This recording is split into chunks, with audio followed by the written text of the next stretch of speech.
an expectation for simplicity or a desire for things to just go smoothly that's maybe not aligned with reality. And the Torah is setting us up for expectations that are just not that way. Things are more complicated than that. And complexity is a good thing. It's what forces us to grow sometimes. So with that mindset, I would like us to look at the story of Rachel in honor of her upcoming yahrzeit this month. Okay, so essentially tonight we're just learning together. Oh, one last word. One of the last few years I've been doing a training, and I had to go to Israel. My school sent me a few times with Rav Dov Zinger from Yeshivat Makor Chaim. They're running a program. Many schools now, I think over 25 schools now across the country actually. Okay, you can hear? Louder? 25 schools now are part of it. It's called Lifnai V'Lifnim.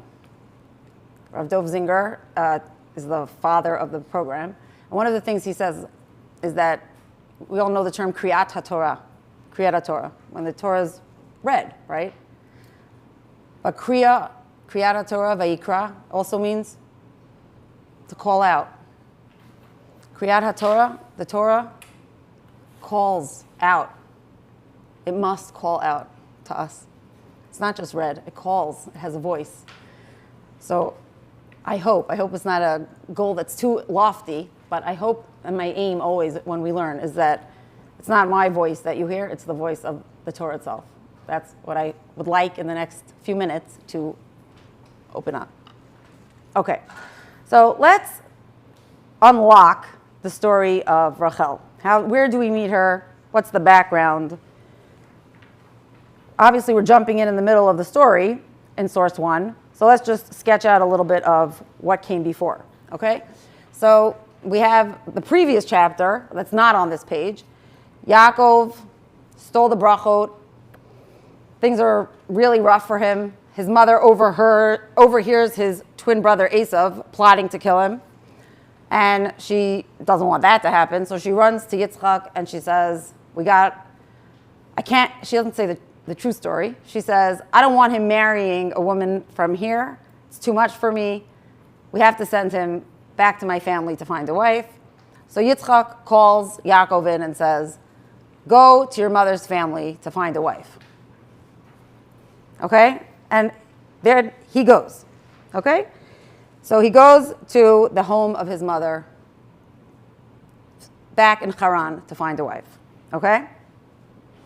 And we know the story that on the way back to Haran, he has his dream with the ladder and the angels going up and down. All right. So Parak Kavtet, where we're picking up here in the middle, this is after he arrived there. He has a whole conversation with the shepherds that he meets at the well. It's a little bit of an unpleasant conversation. He tries to engage them in conversation. It's a little rough. They're not really interested in talking to him. He's kind of antagonistic. Not like, why are you being lazy? He's not like really reading the cues so well. In any case, he's in the middle of speaking with them. And who shows up? Odenu midaber imam Rachel ba'a im hatzon. He's in the midst of speaking to them, and Rachel is coming with her father's sheep. Right? Asher le'avia ki ro'ahi. She's the shepherdess for her father, and she's arriving with her father's sheep. Vayhi kasher ra'a Yaakov et Rachel bat Lavan achi imo ve'etzon Lavan achi imo. Notice how many times the text repeats information that you don't need repeated unnecessarily. He sees her. Who is she? This is Rachel, the daughter of Lavan, his mother's brother. And she has the sheep of Lavan, his mother's brother. That's twice. And Yaakov goes forward. He moves the rock off the well all by himself. And he gives water to the sheep of Lavan, Achi Imo. 3 times. What did it tell you? It's his mother's brother. What does he see? He looks at her, but he sees his mother. That's right. Here he is. He just ran away from home. And he sees her, but he sees his mother, right? And sometimes in families that happens. You see a child. I literally just had this. I walked in to a store with my 14-year-old son, and the man standing behind the counter said, "You must be a Bloom." And we were like taken aback. He said, "I went to school with your brother," right? And sometimes that happens. When one child, he sees her, he has this longing for home, right? He sees his mother. And we have, the only time we ever have this. Vayishak Yaakov l'Rachel. He kisses her. Like, where do you have this? He hasn't said a word to her. He kisses her. Vayisa et kolo vayefk. And he starts to cry. Right? So this is bizarre on multiple levels. He kisses her, and now he's crying. Like, this emotionality here is just off the charts. And at that point, he tells her, Ki achi avia hu. B'chi ben Rivka hu. Now he tells her, he identifies who he is, he says who he is, and she runs home and tells her father. Now the question, let's just pause for a moment. Why is he crying? Okay? So I brought for you on the bottom a few different approaches. Maybe he's crying because Rashi tells us one option that he saw with Ruach HaKodesh, he had some kind of a prophetic instinct that he wouldn't be buried with her. So almost like a foreshadowing of their terrible end. Or Rashi says he was empty-handed. Why was he empty-handed? Well, when he was on his way, running away, his nephew was coming to kill him. Esav had sent his family, his son, Eliphaz ben Esav, his meaning Yaakov's nephew, was coming, b'mitzvat aviv. Esav commanded him to come and murder him, just like he said he was going to kill him. But he felt guilty. He didn't want to kill him, so he said, what should I do? So he said, listen, take all my stuff. A pauper is like a dead man. If you take all my stuff, you can go home and tell your dad you killed me. I have nothing. I don't have a penny to my name. He shows up with nothing, and he's thinking about the past of when his father's servant came to find Rivka at the well, and he knows he's nothing, he's embarrassed. Or, if you see on the following page in number 3, the Radak says, no. Zohi bechiya shel simcha umerov ahava himitaliv. He's crying because he's so happy. You don't have to get all morose here, Rashi. He's overjoyed. He's crying because he found his life partner. He's so madly in love with her that he is just literally crying tears of joy. Now, let's pause just for one more second and make one other note. We have seen a man finding a wife at a well before. So immediately we say, hey, well, this is not an accident that the Torah is setting us up with this, what we call a type scene, right? Two scenes that are similar. Let's see them side by side. You immediately see Rachel compared to Rivka. And they're quite different. When we think about Rivka at the well, the last woman that we met at the well, she really was exceptional. She stood out in so many ways. She was this woman of chesed. She went running. She was giving every animal and camel and whatever to drink water and running back and forth. She was this paragon of virtue and generosity. Yes? Who was getting the water here? He is. What was she doing? What did she do here? Did she do anything? She does nothing. Meaning, the scene here, if you see it in light of the previous well scene that we had, we're so focusing on him and his experience, but when we take a step back and we look at her, we realize, hey, actually, she doesn't really stand out at all, did she? The only thing that we notice about her is that he's mad over her because of, ostensibly, the way she looks. That's right. Okay. So what happens next? When Lavan hears that Yaakov, his sister's son, has arrived, he runs out to greet him. We're back in our first paragraph. And he hugs him and he kisses him and he brings him into the home. And Yaakov makes a terrible, terrible mistake. We all just want to stop him right in his tracks. But he somehow every year does the same thing again. He tells Lavan, et kol hadvarim ha'ila. He tells him everything that's happened. What does that mean, everything that's happened? He explains the whole thing. Like, why is he here? He tells him the whole story. And it's going to become very clear later on that Lavan knows everything that happened. And you're like, why? Don't tell him. But he trusts him. He's been on a huge journey across the desert. When you look at the map of the ancient Near East, right, and you see the mileage there that he has traversed, he's been traveling a while. And here he comes, and he's been embraced by his mother's family. This is his mother's brother. And he is so relieved to unburden himself. And he just tells the whole story.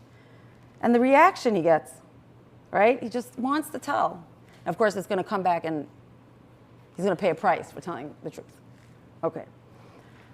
Now we find out something really interesting. Lavan had 2 daughters. He didn't just have one daughter. He had a daughter named Rachel, but he also has a daughter named Leah. Einei Leah rakot, v'Rachel hayta ifat to'ar v'ifat mar'eh. Now, how do we want to translate that? The second half of the pasuk is really easy to translate, and it also reinforces the suspicion that we had already. Rachel is really beautiful. She's Yifat Toar and Yifat Mar'eh. And if you want to read the first half in contrast, Leah's eyes are rakot. What does rach mean? Soft. So what could it mean? Maybe it means she needs glasses. Maybe it means her eyes are, what's a soft color? Blue. Meaning maybe she had beautiful eyes. We actually have parshanim that say this. Maybe she had beautiful eyes, but the rest of her wasn't so beautiful, as opposed to Rachel, who's completely beautiful.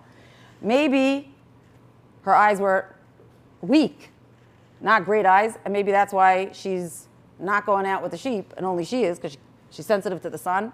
You have lots of different interpretations. You have a whole host of course, I think most people are probably more familiar with Rashi of saying that she was crying a lot, but that's just one of many options.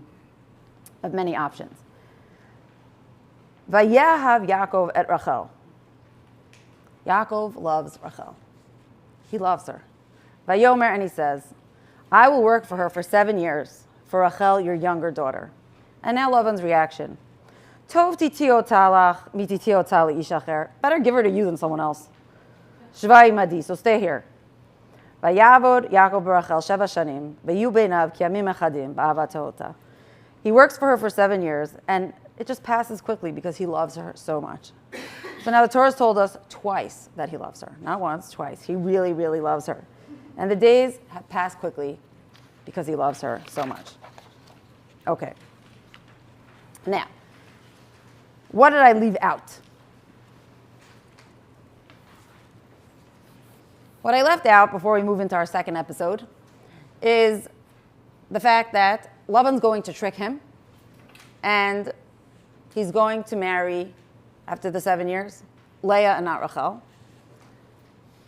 He's going to wait a week and then marry Rachel. Let's just be clear. He works 7 years, he marries the first wife, waits a week, marries the second wife, and then agrees to work another 7 years for her. So the weddings are a week apart. Okay? I'm just saying it twice because very, very often I find people do not realize that the weddings are a week apart. Okay. Now, in that period of our now second 7 years, Leah's having baby after baby. Okay? She has Reuven, she has Shimon, she has Levi, she has Yehuda. 4 sons in a row. And each one, well, if we have time, I'm not sure if we will, we could talk about the names and why.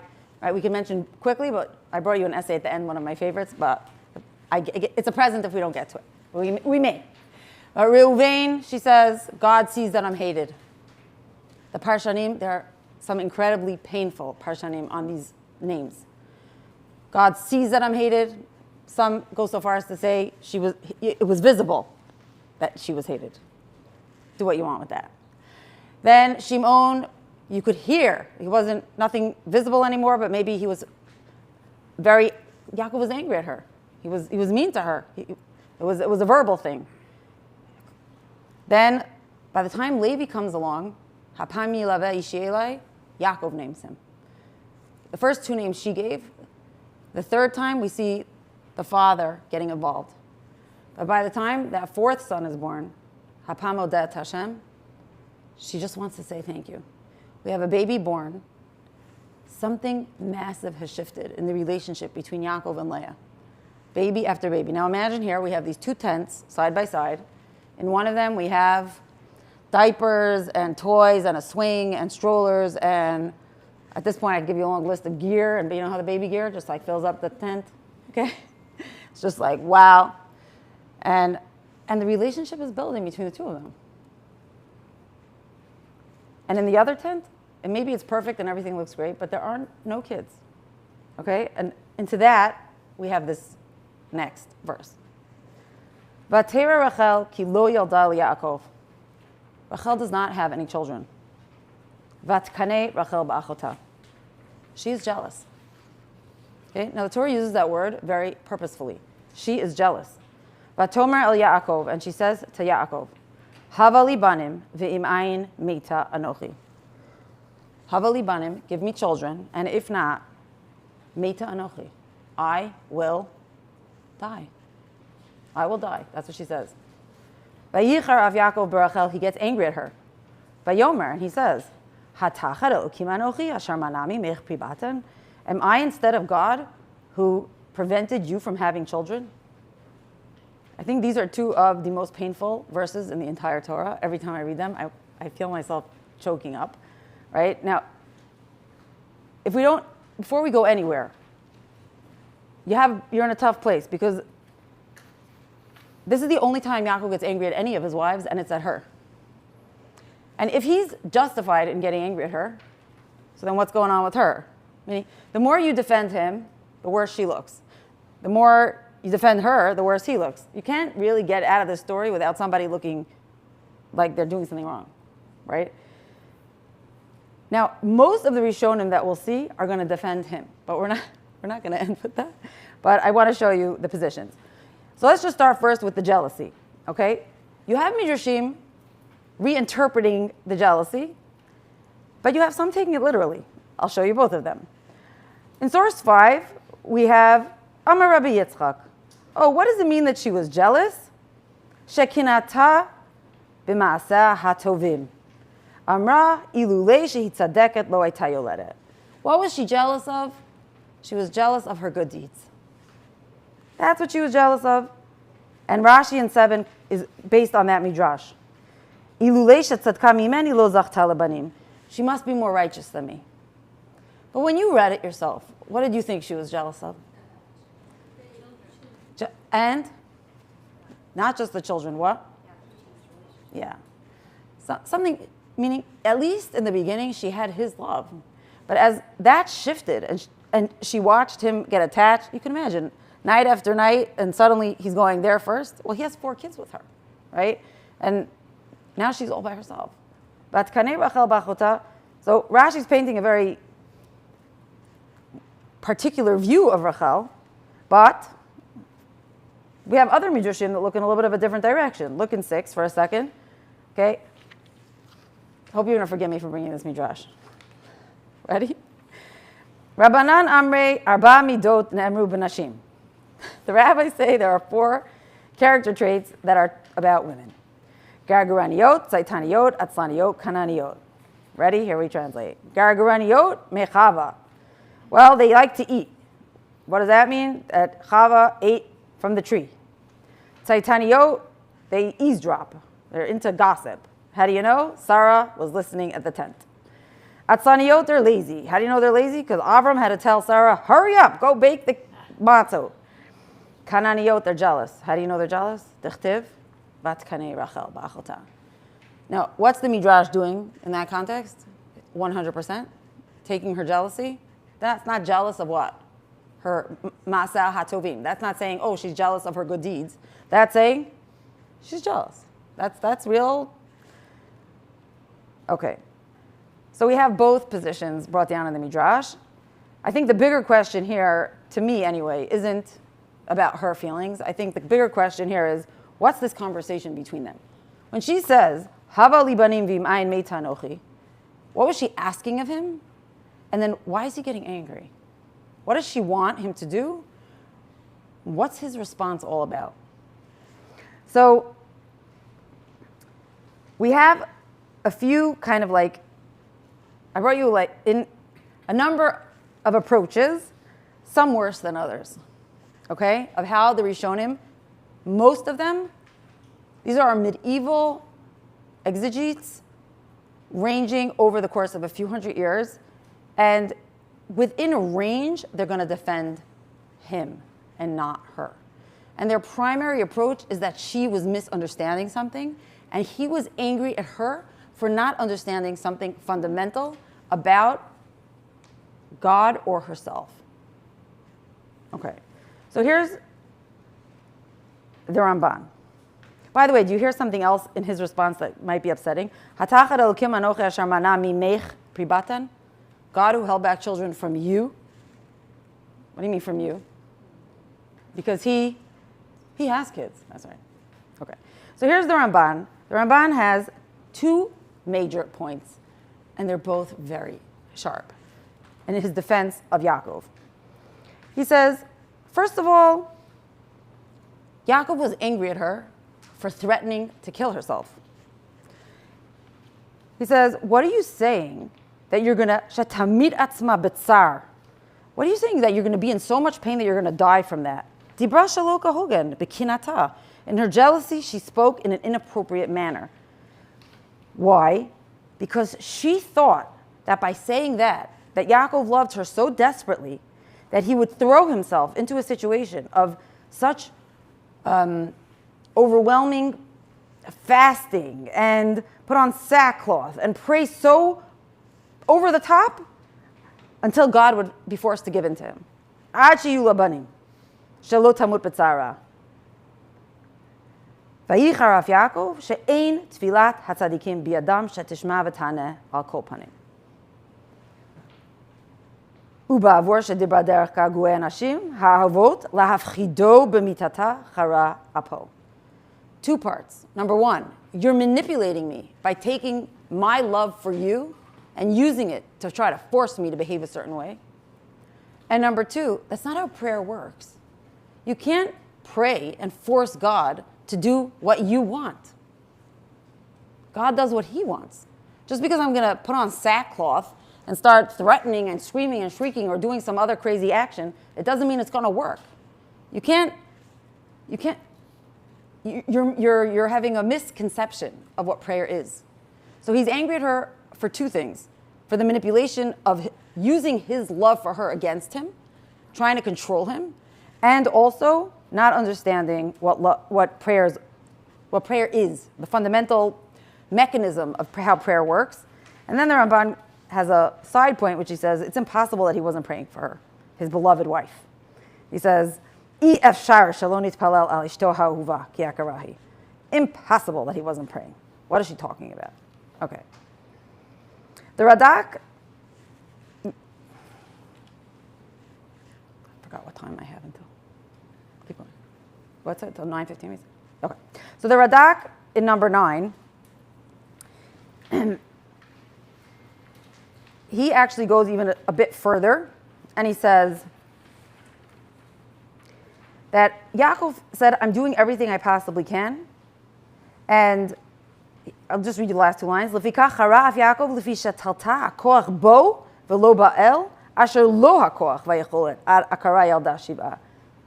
She truly believed, it's not just about the prayer. She truly believed that Yaakov had the power to literally force God's hand. Something like, I would say, a couple of steps beyond what the Ramban said. Not just a prayer process, but a mechanism by which he could literally make God do what he wanted. And had she only asked for prayer, that would have been all right. Not sure exactly what he means, but literally all the Parshanim who explain the Rishonim put the Radak as like a, not in the realm of like magical powers, but something steps beyond what the Ramban said. Ba'akedah Yitzchak in 10 is one of my all-time favorites. He doesn't speak about this in this context. He speaks about it in the context of Parsha Breshit. And I love it because we're talking about someone who lived in the 15th century. And I think to say this then, I literally remember the first time I read it, okay? I think it was literally 30 years ago. Not joking. And it stunned me then, and it stuns me still. He's talking about the two names of Chava. He says Chava has the name Isha, and Chava has the name Chava. And he says each name represents another aspect of who she is. And they're both really important. Now listen what he says. He says, Nitba'er sheyesh li'isha shtei tachliyot. He says, woman has two functions. Ha'achad ma sheyoreh alav shem isha ki me'ish lukacha. Ukamohu tuchal lahavin u'lahaskil b'divrei seichel b'chasidut. He says, she is a full human, a woman, just like a man is a man, and she has a full capability to understand, to learn, a full mind and intelligence, chasidut, to be a pious person, like every other righteous person in the world. And that's a full function of a human being. And he says, there's also an inyan holadah, to have children. And he says, well, what, and that's chava, em kol chai. But he says, well, what if someone can't have children? And he calls this hatachlit hakatan. This is shocking to me. 15th century. What if someone is minu'ah me'atachlit hakatan? What if somebody can't have children? They're held back, they're prevented from the smaller tachlit. She still has left for herself the full capacity of her humanity. The major tachlit. Back to what you were saying before. Noach ish tzadik, ikar toldoteim shel tzadikim maasim tovim. The main thing that we leave in the world is our legacy, our actions, our behaviors, the things that we do. That's who we are. And he says, and that's why Yaakov was angry at her. Because he's saying, what? Al kein chara af Yaakov berachel. Kasher amra hava li banim v'im meta anochi. What are you saying you want to die if you can't have kids? Ligu orba ulhaski labazel yana nechbad. He's trying to say to her, you're missing the whole point of life. You're not allowed to say that. You can't have kids? Okay. But you're still a full human being. God put you in this earth. You have so much to contribute. You can't say you want to die. That's not how it works. Every single Rishon, pretty much, goes in one of these directions, a defense of his anger. And yet, I think instinctively, intuitively, inherently, somewhere inside of our kishkas, in our guts, we have a sense that there's something unsatisfying here. And the Midrash picks up on it. The Midrash is so sensitive. The Midrash in Breshit Rabbah, number 11, says the following. Amar, should read the last line. Vayichar af Yaakov berachel. Amar, first it says, who's a righteous husband? That's Avraham, because Avraham listens to his wife. But who is a not righteous husband? Oh, that's Yaakov. You know why? Because he got angry at his wife. Amar lo HaKadosh Baruch Hu. Kach onim et ha'mi'iko. That's how you answer a woman who's suffering? Chayecha, I promise you, I swear. Shabanecha atidim la'amod lifnei b'nah. In the future, one day, your sons, meaning your sons from the other wives, will be bowing down before her son. Meaning, you're going to pay a price for this, the way you behave. Now, obviously, they're all his sons, so there's a little weakness there, but what's the Midrash saying? I think, before we move into our next scene, there's something magnificent about the fact that for the last 3,000 plus years, the Torah has always given space and honor and respect to a woman who is in pain and suffering because she could not have children. These psukim have been in the Torah forever. Rachel screaming in pain and saying, Havali banim v'im ayin meta anochi. For every woman who suffered with infertility throughout all generations, this is here. It honors it, it respects it, it gives it place of to breathe. And we don't move away from it. However much anybody wants to defend it, explain it, rationalize it, we as a nation, as a religion, as a people, have always respected it. And it's something very special to me, having seen so many people struggle with it. And especially thinking today, thank God for all the advances in technology and medicine, how many people have been helped, and still. Okay. So this didn't work out too well, right? She still doesn't have children. That was unsuccessful. So what's her next attempt? Her next attempt is she says, all right, you know what we're going to do? I'm going to give you my maidservant. I'll give you Bilhah. Now, she's not the first person to try this, by the way, of course. Sarah tried it before. And with Hagar, now we have read this book before, so we know that wasn't so great, but she's trying it anyway. Now, if you compare it to other ancient Near Eastern law codes, that was the practice. Wealthy women that's the only way an infertile wealthy woman could have a child. She would take the child of her maidservant with her husband. So it's not like this is out of bounds of the normal practice. And that's what she does. Vatomer hinei amati bilha boila v'tiled al birkai v'bana gam anochi mimena. Sleep with her, we'll have a child, and that will be my way to have children. And yet the Parshanim are going off and also, again, what you would expect, maybe saying this additional suffering will maybe cause my own body to start working because I'll have this more problems. I'll wake up my body to work. Or no, I'll raise this child like my own child.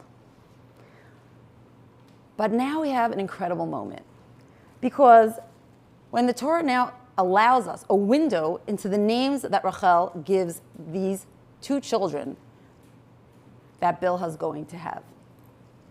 Okay, what are their names? Vatomer Rachel, Danani Elokim v'gam shama bekoli, vayitein li ben, al kein kara shemo Dan. She names him Dan. Why does she name him Dan? God has judged me and has heard my voice. Well, what does it mean God has judged me?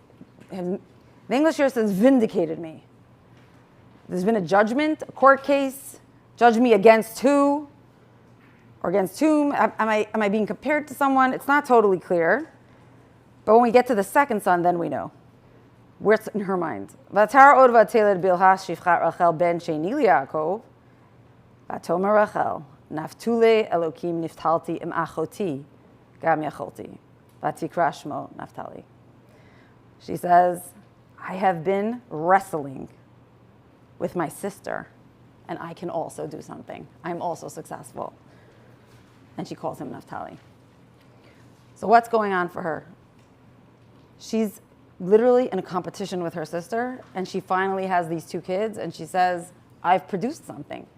So here you have her sister, who's naming her kids Yehuda. Not only that, Leah sees now that she has stopped having children. So she says, I'll also give my maidservant. And what does she name her two children with the maidservant? Oh no, what?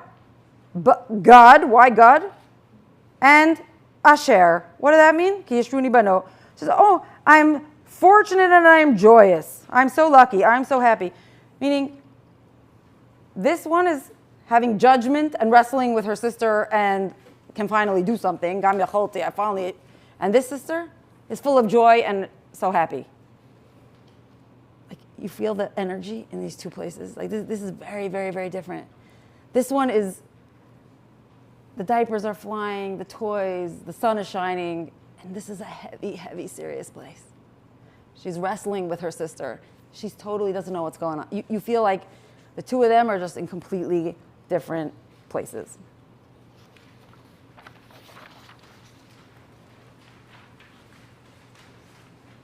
Okay. And this leads us to one of the most bizarre episodes in the entire Bereshit. Tell me what you hear. Remember last time when we saw the Torah repeat a relationship that we know. Anytime you have that, where it repeats a relationship that you heard, you ask yourself, why is it repeating? Okay. So she tried getting Yaakov to do something, and then she gave her maidservant. So she has these two children, but they're not her biological children. Vayelech Reuven b'mei k'tir chitim. Reuven, now that's the oldest son of Leah and Yaakov, goes out in the time of the wheat harvest. And he finds dudaim, some kind of a flower, which the Parshanim say is like a weed, okay, growing in the field. Vayaveh otam el Leah imo, Vatomer Rachel el Leah, Tni nali midudae b'neich. So Reuven brings these flowers to Leah, his mother. Yes? So Reuven is the son of Leah and Yaakov. He brings his mother the flowers. And Rachel comes over from the next tent and she says to Leah, give me some of your son's flowers. Vatomer la, hama'at kachtech et ishi, v'lakachat gam et dudei b'ni. Listen to that sentence again. Leah says back to Rachel, it's not enough that you took my husband, you also want to take my flowers? Not just my flowers, the flowers of my son's flowers? Vatomer Rachel, l'chei nishkav imach halayla tachat dudei b'nech. So Rachel says, okay, so Yaakov can sleep with you tonight in exchange for your son's flowers.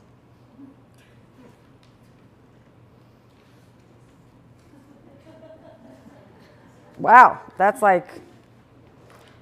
So before we go anywhere else, what relationship was repeated again and again and again that you knew already before the story even started, so didn't even have to say it once?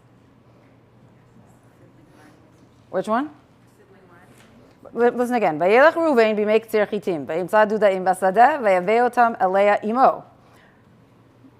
Reuven goes out to the field and brings the flowers to Leah, his mother. And Rachel says to Leah, give me the flowers of your son. And then she says, it's not enough that you took my husband, you're also going to take my son's flowers? So Rachel says, fine. So Yaakov can sleep with you tonight in exchange for your son's flowers. Which relationship? Your son. Your son. We know that Leah is his mother, right? Leah imo. B'neich, right? We know that Leah is his mother and Reuven's her son. Yes? What does Rachel want? The son. To have born the child directly. She wants her son, right? She wants him. But isn't she mistaken with taking away the husband? Oh yeah, wow, we'll get there. Oh yeah, that sounds really strange. So definitely there's, and also that closeness. Reuven is bringing his mother flowers, right? He sees, and Rashi says, Ra'i mo mitzta'aret, like he saw his mother was sad. He's bringing her flowers. He cares about his mom. And Rachel sees that, and she just wants some of it. Could I have some of that? Do the b'neich. She doesn't really care about the flowers as much as, right? And Leah's reaction. 1 second. It's not enough that you took my husband. You also want my son's flowers? 1 second. Who took whose husband? She didn't. Rachel was the one who Wasn't she? in. Who was he supposed to marry first? Rachel. And yet this is our biggest window into Leah's mindset. Who married him first? Leah married him first. By trick. Well, did she know? Did she? Meaning, why do we think she knew? He loved, he keeps saying how he loved Rachel. It says that he loved Rachel. But does it say that Leah knew about the deal that Yaakov made with Lavan? We don't know. Meaning, from Leah's perspective, I think many of us are familiar with the Midrash, of the symbols and the signs that Midrash is quite old. That's the Midrash Eicha. It's quite late. Not that I'm just saying it's not in the text, right? So in the text of the Torah itself, that story does not appear. In the text of the Torah itself, it never says that happened. It tells us, this is in the text of the Torah. Leah got married first, and Leah says to Rachel, you took my husband. From her, I don't know. I'm saying what she said. From her perspective, this is how she feels. You took my husband. I was married first. And you married him after that. Now you want this too? And Rachel actually agrees. She says, she says, then you sleep with him. Now, the rabbis are very critical of her for this. They say, Rashi quotes the Midrash that says, of Rachel, for being like flippant about her opportunity to sleep with Yaakov, and they say she doesn't get buried with him because she was too easy to give up her opportunity to sleep by his side, so she doesn't get to sleep by his side for eternity. She gave it away. I think that's very harsh. There's something about this scene that to me is actually redemptive in a way, in a weird way, if you can get into that mindset of, It's almost like she's validating Leah's perspective. Like, she sees that that is what happened, isn't it? And finally, what happens next? Doesn't it speak to the spiritual growth of both sisters of Leah and Rachel? And what you were saying, like Leah had named her two sons of her handmaid for versus Rachel? Meaning they finally have, this is actually their first conversation. Rachel now And seems only. like she's more of an acceptance point, and Leah seems to be the one who's like jealous. Well, this is the first time they speak to each other. They finally talk. Let's keep something in mind. Let's go in order, then we'll keep something in mind. Okay. So what happens? This didn't work, right? She's tried multiple things. Yaakov wanted her to pray for herself. And then the Torah tells us, Vayizkor Elokim et Rachel, Vayishma Eleha Elokim. God remembers her and God hears her, which means she finally prayed. That's right. If God hears her, she finally spoke to him. And at that point, Vayiftach et Rachma, she becomes pregnant. Vatar, Vateled Bain, Vatomer. She has a son, but what does she name him? What do you want her to name him? All right, say it again. Yeah, that's right, but she doesn't. She names him Asaf Elokim et Cherpati, which means, look how it translates it, you have taken away my shame, my disgrace, my shame. That's how she feels. She feels ashamed. Which, by the way, well, the research on infertility is pretty clear that that's a common feeling. I remember reading a first-hand account of a woman saying, I feel like I'm a lemon. Like I don't work. The shame, like I'm broken. Vatikrat Shmo Yosef Leimor Yosef Hashem li ben acher, which means, not thank you for this one, but give me another one, right? Give me another one. Okay, and then what happens next is another very, very strange story with Rachel. When Lavan, they have to leave Lavan's house. Yeah, and when Lavan they're going to move back to Israel, the whole family. So when Lavan disappears from the house, Vatignov Rachel et hatrafim asher la'aviha. She steals her father's idols. What's that word, Vatignov? To steal? That's a really hard word. What does that mean, to steal? To take something that's not yours. Why is she taking it? Why is she taking his idols? So I think what we're most familiar with is the Rashi that says, well, she didn't want her father worshiping idols. She doesn't want she wanted to separate her father from idol worship. But Ibn Ezra in 22 says, what are you talking about? He says, Yesh omrim, some people want to say that she wanted to get her father from idol worship. So why'd she keep them? Why'd she get rid of them? He says, Vakarov, Shaya Lavan Avia, Yodea Mazalot, Upachada Shavia Yistakal B'Mazalot, Ladat Eza Derech Barcho. The truth is, he says, you know what really is the much better answer? Her father knew how to use the trafim to figure out, she was afraid he would be able to use those trafim to figure out where they were, and he would catch them using it. So that's why she took them. Meaning what? That he would use the idols as a way of divining their location when they would run away from his house. Okay, that's a shocking statement, but that's actually what he said. Why am I bringing this? Meaning, there's clearly more to the story. Ibn Ezra's he's not a controversial interpretation. You know what I mean? Like, he can say controversial things, but the point is, nobody's throwing him out of the Chumash. You know what I mean? Like, he's right there in there. Skip 20. Yeah, let's look at 23. This is when Esav is coming after them. It's one of our last insights into how Yaakov organizes the family. He thinks that they're all in danger of being killed by his brother. It's on his way back. They're about to enter the land. Yaakov lifts up his eyes. He sees Esav coming with his 400 men. He divides the family. Now listen to how he does it. Vayachatz et Leah et hayeladim al Leah v'al Rachel v'al shtei hashpachot. He has to separate them. So what does he do? Vayasam et hashpachot v'yaldeihan rishona. He puts the maidservants and their kids first. Ve'et Leah v'yilad achronim. Then Leah with her children. Rachel ve'et Yosef acharonim. What does he do? So the maidservants first with their kids, next Leah and her kids, and finally, meaning after everything, so you be, for a moment, Leah with her kids. How do you feel? You be Reuven, you be Shimon. My name is Reuven because my father hates my mother. My name is Shimon because my mother feels like everyone could hear how much she's hated. My name is Levi because now my father finally likes my mother. My name is Yehuda. Thank you, God, that I was born. Right? Those kids all grew up in very different homes. Did they not? Like their parents are in a very different relationship. No child grows up in the same home. Right? Those four certainly didn't. But now you be them, and Rachel and Yosef are behind you as the danger descends. Right? And that was your father's decision. That's our last window. Of course, the danger is averted.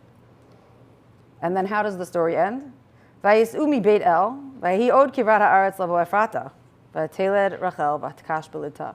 Rachel does become pregnant again, but it's a very difficult and painful birth. Vayehi ba'ak shota belita vatomer la mialedet al tiri ki gam zelach ben. As she's giving birth in this terrible, painful pregnancy and delivery, the midwife tells her, "Don't worry, you're having another son." Vayehi b'tzeit nafsha ki meta vatikra shmo ben oni. As she's dying, she calls his name, the son of my suffering. Ve'aviv karalo Binyamin. But his father calls him Binyamin. Vatamat Rachel vatikaver b'derech Ephrata hi Beit Lechem.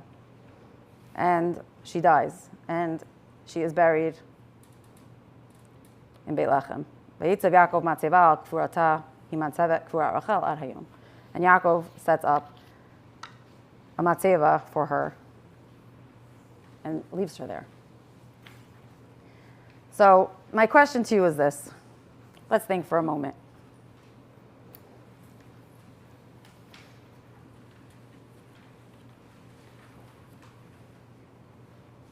We call Rachel Mama Rachel, right? And yet, shockingly, she really wasn't, was she? Who raises all of those kids? Leah. That's right. Leah is the mother who raises all of the children from childhood, Binyamin even from birth. They're all quite young at this point. And let's think a little bit into the future, because when the kingdom splits, 1,000 years approximately, right? Meaning we're talking about the first temple is destroyed in 586 BCE. 100 years before that, the northern kingdom is exiled by the Assyrians. The northern kingdom is comprised of the 10 tribes.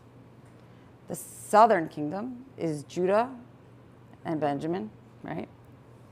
So that means one son of Leah, one son of Rachel, but Yehuda's in charge, right? So who are we, the children of, primarily? We are, what do we call ourselves? Jews, because we are the children of Judah, because we are the children of Leah. Yes? So we are actually Leah's children, more than Rachel's, in a sense.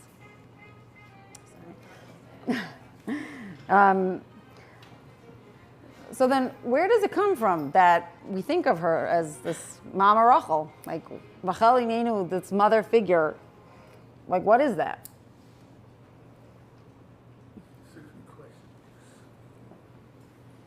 It's what she wanted more than anything. She wanted to be the mother. And in her lifetime, she was the beloved wife.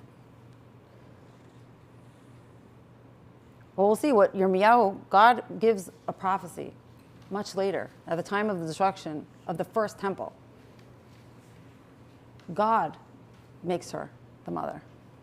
And Leah, who wanted so desperately to be the wife, but in her lifetime was the mother, is buried next to Yaakov and for eternity is his wife. That's right. In death, they are gifted what they never got in their lifetimes. So let's read the prophecy together from Yirmiyahu, and I will close with a quote that you do not have, but I have for you to read you from Rav Steinsaltz's book, which I love. Okay, so here's the quote from Yirmiyahu, which you have, and then I'll read you my favorite quote. Ko amar Hashem, kol berama nishma. This is 26.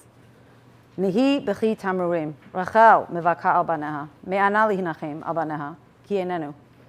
Thus said the Lord, a cry is heard in Ramah, wailing, bitter weeping, Rachel weeping for her children. She refuses to be comforted for her children who are gone. Ko amar Hashem, min'i kolech mi bechi ve'inayich mi dim'ah, ki yesh sachar lif'ulatech no'om Hashem, b'shavu me'eretz oyev, v'yesh tikva la'acharitech no'om Hashem, b'shavu banim levulam. Thus said the Lord, restrain your voice from weeping, your eyes from shedding tears, for there is a reward for your labor, declares the Lord. They shall return from the enemy's land, and there is hope for your future, declares the Lord.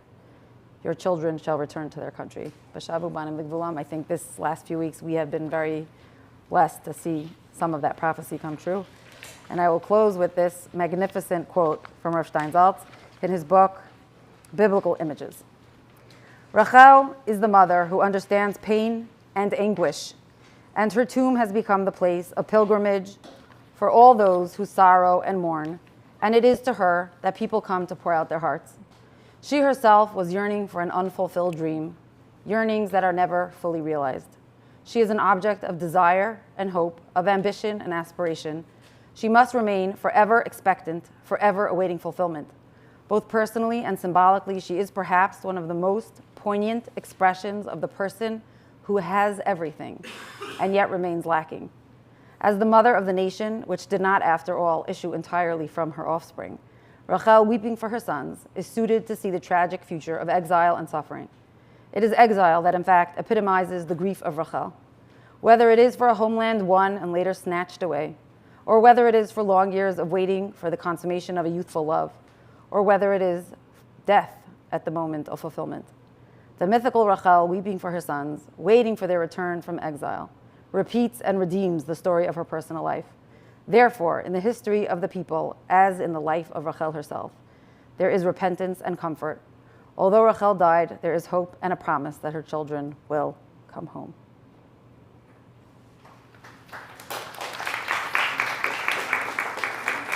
Thank you.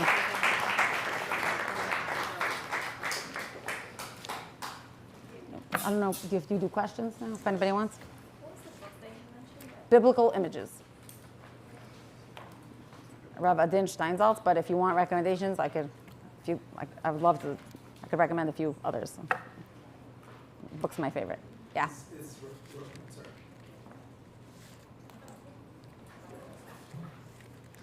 Rachel's response to Leah, and I prefer to be a mother than being the beloved wife, is that what she meant to say? I didn't hear what you If said, I, but basically, the way you're saying it, that conversation is, when Leah said, how dare you try to take my son, and you already have my husband, she's like, if I could choose between those two, I would prefer to be the mother, and you could be the wife. Meaning, I didn't say that, you're saying that. It wasn't about that night. Meaning, That was the conversation. so I wish I would have your, I wish I would have your life, and you would, have mine, in a way. I didn't go that far. I like it though. You insinuated. You said it. Meaning, the child that from that is Yisachar. Yesh Sachar Lefulatech. I don't think it's, meaning I look at it almost as more like what you were saying, a tikkun. Meaning all of Breshit, right, from the very beginning. Hashomer Achi Anochi. The question at the start, the book opens with two questions. Ayeka, God asking Adam, where are you? Right, that question is resonating throughout time. And Cain says, right, God asks him, where's your brother? And he says, am I my brother's keeper? That's the question the book is asking over and over again. It's brothers and sisters and brothers and sisters. And the book ends with the answer being yes. Are you responsible for your brother? Yes, you are. Right? That's how it concludes. But I think this conversation is part of that process. It's the two sisters finally speaking to each other. Now, does it go so well for their kids? Initially, no, but ultimately, yes. She actually has a baby a few seconds after that reconciliation with her sister. Leah. Oh, Rachel. Correct. Right. Correct. And even the child that Leah has, Yisachar, Yesh Sachar Lif'ulatech. That's Noam Hashem. It's this prophecy, a result of that, meaning it fits with what you're saying. This prophecy, a result of that night. What does the name, Binyamin mean? The son of my right hand. It is the right hand. Yeah, meaning she was naming him a very painful, excruciating, and his father wouldn't allow it. So it's He renames him. and he's what, like next to right? Yeah. Right hand? Well, I guess what did the Farshim say about Leah's character when she kind of switched that line about her being Rachel taking her, her taking her out? Okay, that vignette, that episode, is extremely difficult. I can't say I have resolution. Like, I'm almost wary of going further because I would say I'm still in the process. Like, I keep going back to it again and again. To say that I have found an explanation for that conversation that satisfies me, I have not. What I shared with you is as much as I feel comfortable saying. Like, everybody tries, but it's so strange. You start off with Leah being the one, like the crier, and then Maybe she just had blue eyes. Rabbi Sachs has a beautiful line. He talks about her sensitivity, her character, her coming out, being expressed in her eyes. Like, he has a way of kind of reframing it. Where's the manual? Is she still there? Oh, you have it actually, I think, on the source sheet. I put it on, for them, I put it in. Maybe, do you guys know each other? I'm saying maybe I could send it to you. It's really, he has a line that I love in his explanation of it. I took it off of this because I thought it would be too long, but, or you could just look in the book. Like, he has, then Rachel ends up being crying for eternity for all of them. oh, very nice. You're saying, oh, that's also like reversed. It's beautiful. Can you give a more definitive explanation about the Truffaut's why how she stole her father's Yeah. bad language, stole her father's idol? Why didn't she destroy them? Now, if you say that she would use them for divination, that's a vote. So he didn't say she used them. He said she took them away from her father so that he wouldn't be able to use them. That's childlike. That's a child. Which means that I'll tell you what it means. It means she believed they were efficacious, and she wanted to prevent No, that's a vote. that she believed in them. She believed they had power. It's pretty bad, right? Ibn Ezra said it, not me. It's pretty bad. Rashi doesn't say that. I brought you both. It's a fine line to walk to say something like that. Having said that, that language of Atignov is very harsh. You also have, by the way, you have Yaakov being described as Vatignov. Yaakov is described as stealing the heart of his father, right? He steals his father-in-law's, meaning that language is used both about her and about him. So it's not very generous language about either of them. Yeah. Didn't Rachel, though, prevent herself from telling Yaakov that he was marrying Leah in order, like, not to humiliate Leah? So that's what we were saying before. That's the story we're taught because the Midrash in Eicha Rabbah tells us that story, but that's a very late Midrash. That's not in the text of the Torah. Meaning, hope I'm not going to get into. Can we turn off this thing? I don't want this being recorded. I mean, the question of how we relate to Midrash is a whole separate conversation. But it's not here. So, meaning we always want to start with what does the text of the Torah say? And then what are the rabbis saying? What's exegesis on the text? And then we want to ask, well, when was that written in relation to the text of the Torah?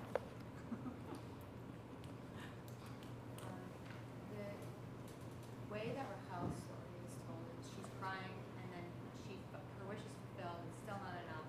She finally gets a second one, and then she dies, and then even in death, she's still crying.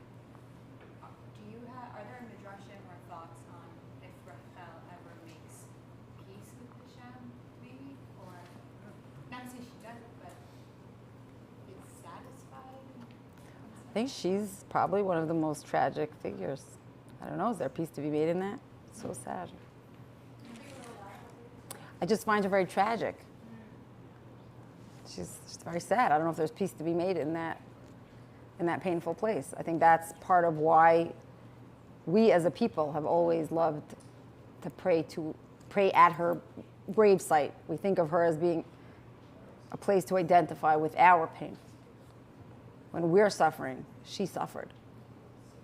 That feeling of someone who knows what it feels like. So in a way, we're saying that her suffering was greater than their suffering? Absolutely. Even though Leah is, all these years later, she's still... Okay, because you said that, I'll read you one last sentence, and with this we'll close, because I have to come back into the city tomorrow morning. And I'm not a night person. Look in the Rav Hirsch on page 5, what this will really end. On page 5, the bottom of the first paragraph, Rav Hirsch wrote in German, so the Hebrew is a translation, the English is also a translation, 1808 to 1888. The bottom of the first paragraph, he says, that which was denied, he's talking about Leah, that which was denied to the bride and wife was fully given to the mother of his children. And so the tribes of the Jewish nation were conceived and born, cared for and brought up in the sunny rays of a home, of the warmest and purest happiness of married life and love. And in their names are immortalized all the cheerful and serious factors on which the happiness of Jewish marriages and Jewish homes depend. And it was just to Leah, the sad one, that it was decreed to experience and immortalize the cheerful and brightest aspects of marriage and home, while to Rachel, the happy one, was allocated the more serious ones. Meaning, yeah, it started off rough, but it feels like in the text they build a home, and she raises all of those children. She is the mother in that house for the extent of their entire marriage. Okay. Thank you so much. Thank you. Yeah. I wanted to ask, do you really think that Leah was